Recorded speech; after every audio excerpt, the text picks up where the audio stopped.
तो काफ़ी लोग सोचते हैं कि जब डाइट की बात आती है तो उन्हें लगता है कि चिकन, मटन, वे प्रोटीन, ओट्स यही सब डाइट होती है। घर के खाने को डाइट में कन्वर्ट कर ही नहीं सकते। मीन्स घर के खाने से हम कोई हेल्दी डाइट फॉलो कर ही नहीं सकते।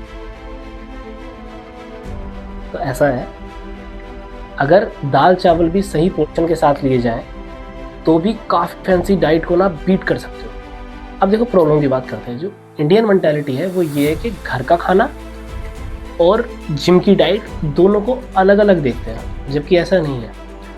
और उन लोगों को लगता है कि यार हम तो 9 to 5 जॉब वाले हैं, घर वालों के साथ घर का खाना खाएंगे, अपनी स्पेशल डाइट खाएंगे, तो कैसे करेंगे ये सारी चीज़ें। देखो यार, ये सारी चीज़ें तो बुलशिट है, क्योंकि आपका बिलीव ही गलत है। डाइट का मतलब होता है आपकी बॉडी को फर्क ही नहीं पड़ता कि आपके सलाइवा से नीचे जो भी जा रहा है वो उसके लिए कार्ब्स, प्रोटीन और फैट ही है।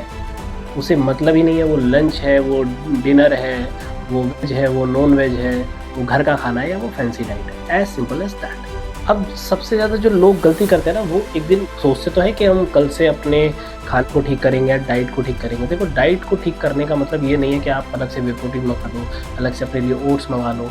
कुछ लोग अफोर्ड कर सकते हैं, कुछ लोग नहीं कर सकते। कुछ लोग ब्राउन राइस अफोर्ड कर सकते हैं, कुछ लोग नहीं कर सकते। तो जैसे जैसे आपके पास अवेलेबल चीज़ें हैं, आप उसके हिसाब से अपनी डाइट बना सकते हैं। लेट सपोज मैं एग्जांपल देता हूँ दाल चावल का। आपके दाल में प्रोटीन है और चावल में कार्ब्स है, आप उसको मिलाएंगे तो कार्ब्स और प्रोटीन हो गया। फैट्स के लिए आप थोड़ा सा उस पर घी डाल सकते हो। पर यहाँ इंडियन मेंटालिटी क्या है कि कोई भी चीज़ डाल रहे हैं उसका कोई लिमिटेशन ही नहीं है। दाल है तो चावल के साथ दाल 3 बाउल हो गई, चावल ज़्यादा हो गए या घी ज़्यादा हो गया। अब ओवरऑल तो आपकी कैलोरी सरप्लस में जा रही है ना। तो खाना चाहे कोई भी हो, लेकिन अगर मेज़र करके कैलकुलेशन के हिसाब से खाया जाएगा, जो कि आपको लाइफ टाइम नहीं करना है, जो कि आपको 1 से 2 हफ्ते मैक्स करना है, आप उसके बाद आप यूज्ड हो जाओगे कि मैं क्या कितना खा रहा हूँ, कितनी क्वांटिटी में खा रहा हूँ। ये सब चीज़ें करोगे तो आप किसी भी डाइट में, जो भी आपकी डेली रूटीन में जो भी आपके पास फूड अवेलेबल है, आप अपने टारगेट गोल्स को हिट कर सकते हो। और ये कोई नई बात नहीं है कि आज की साइंस ने ये बात बोली, ये पहले से ही चलता आ रहा है। बस अवेयरनेस की ज़रूरत है। तो इसके लिए अवेयर होना बहुत ज़रूरी है। अब जैसे एक समोसा है, भाई एक समोसे में आप 250 से 300 कैलोरीज खा रहे हो, और वहीं अगर आप आधा किलो पपीता भी खा लेते हो तो भी आप 200 कैलोरीज भी हिट नहीं कर पा रहे हो। तो डिपेंड करता है आप फूड कौन सा चूज़ कर रहे हो। अगर आप देखोगे ना, अगर कभी देखना भी मार्केट में अगर आप निकलोगे तो देखना कि मोमोज, स्प्रिंग रोल्स या जो भी चाइनीज़ फूड है उस पर कितनी भीड़ रहती है। और जो बेचारा उसमें का जूस निकालता है ना ठेली पे खड़ा होकर, उस पर भीड़ ही नहीं होती। हेल्दी कोई भी खाना नहीं चाहता, रहना सब चाहता। तो सिंपल सी चीज़ है, हेल्दी फूड आपके सामने है। आप अगर अवेयर रहोगे तो आप उसको कंज्यूम कर पाओगे। एक सिंपल सी चीज़ है जो मैं काफ़ी टाइम से सुनता आया हूँ, जो आज भी सुनता हूँ, कि इस ज़ुबान से उतरने के बाद ना सब वेस्ट प्रोडक्ट ही होता है। तो बस 2 मिनट का टेस्ट होता है। पर ऐसा नहीं है कि हेल्दी खाना टेस्टी नहीं होता। अगर आप उसको सही तरीके से कुक करोगे, सही स्ट्रैटेजी से उसे बनाओगे और सही मेज़रमेंट और क्वांटिटी के साथ लोगे, तो हेल्दी खाना भी बहुत टेस्टी होता है। यकीन मानो, मेरा तो होता है और पिछले 10 सालों से तो मेरा हो रहा है। और जब मेरा हो रहा है तो सबका होना चाहिए। अब देखो, बात करते हैं सोल्यूशन की। सोल्यूशन मेरे एक्सपीरियंस के साथ, अब मान लीजिए जो भी आपके घर में प्लेट होती है ना, आपकी प्लेट में आपका 50% प्लेट सैलेड से भरा हुआ होना चाहिए, क्योंकि सैलेड में फाइबर होता है, वाटर भी होता है, जो आपके पेट को ज़्यादातर फुलनेस में रखेंगे। उसके बाद आपकी उस प्लेट में जो 25% जो एरिया बचा हुआ है वो आपका प्रोटीन से फुलफिल होना ही चाहिए। प्रोटीन में क्या क्या चीज़ें आती है, अब आपकी वो एग्स हो गए, दाल हो गई, चिकन हो गया, जो भी प्रोटीन सोर्स है। और आपको बचना है डीप फ्राइड प्रोटीन सोर्स से, क्योंकि प्रोटीन का मतलब तो आप सभी समझ लोगे। आप स्टीम या रोस्टेड चीज़ें या लो फ्लेम कुक पे डीप फ्राइड ना हो वो चीज़ें खा सकते हैं। जैसे दाल भी ले सकते हो, टोफू ले सकते हो, पनीर ले सकते हो। तो अपनी समझ के हिसाब से, अपने स्टेबल अवेलेबिलिटी चीज़ों के हिसाब से आप उसको अपनी प्लेट में ऐड करें। रेस्ट ऑफ द 25% वो फिल करें आप अपने काम से, चाहे वो चपाती हो, चावल हो, और भी कोई चीज़ है, ब्रेड हो, कुछ भी चीज़ हो। तो आपको इस तरीके से अपनी प्लेट को सजाना है, फिर उसको खाना है। और जितनी भी मील आप दिन में खा रहे हैं उनको इन्हीं तरीके से आपको कंप्लीट करना है।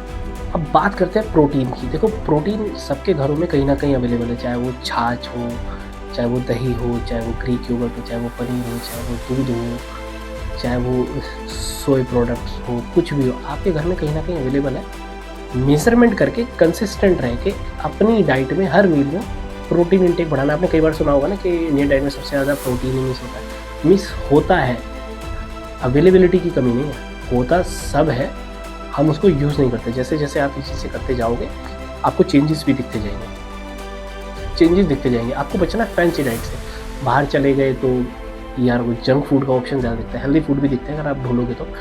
फ्रूट्स आपको कहीं भी मिल जाएंगे, जूसेस आपको कहीं भी मिल जाएंगे और ईजीली मिल जाती हैं चीज़ें। तो थोड़ा सा अपने ब्रेन को शिफ्ट करना पड़ेगा कि आप क्या चाहते हो। देखो प्रॉब्लम कुछ नहीं है, आप अनहेल्दी खाओगे कोई प्रॉब्लम नहीं है। आप अगर 80 साल जियोगे ना तो आप 65-70 पे आ जाओगे।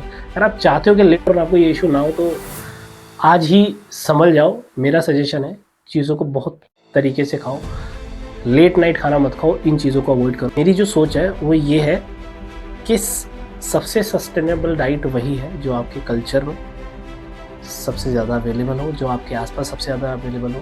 अब देखो फॉरेन में क्या होता है, फॉरेन में ब्रोकली, एवोकाडो, ये सारी चीज़ें देख के ना अपने इंडिया में भी यार वो ये खा रहे तो हम भी खा रहे। वहाँ पर यही चीज़ें अवेलेबल है, यहाँ पे उससे भी अच्छी चीज़ें अवेलेबल है।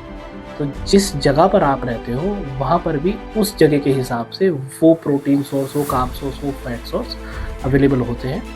उनको प्रायोरिटी देके अपनी डाइट में ऐड करें और ट्रांसफॉर्मेशन करें जो आपके लिए ज़रूरी है। डाइट को लेके मिथ रखने की कोई ज़रूरत नहीं। डाइट को लेके जो भी डाउट है नीचे कमेंट सेक्शन में पूछो। मैं यहाँ पर सभी टाइप के डाउट, आपकी कन्फ्यूज़न सोल्व करना चाहता हूँ। तो मुझे उस चीज़ बताइए जो आपको कंफ्यूज कर रही है और आपकी ट्रांसफॉर्मेशन में रोक रही है। इस वीडियो को शेयर करो और अगर आपको लगता है कि कोई चीज़ है जो मुझे अगली वीडियो में बतानी चाहिए तो नीचे कमेंट सेक्शन में बताओ। तब तक के लिए मिलते हैं नेक्स्ट वीडियो में। सिया।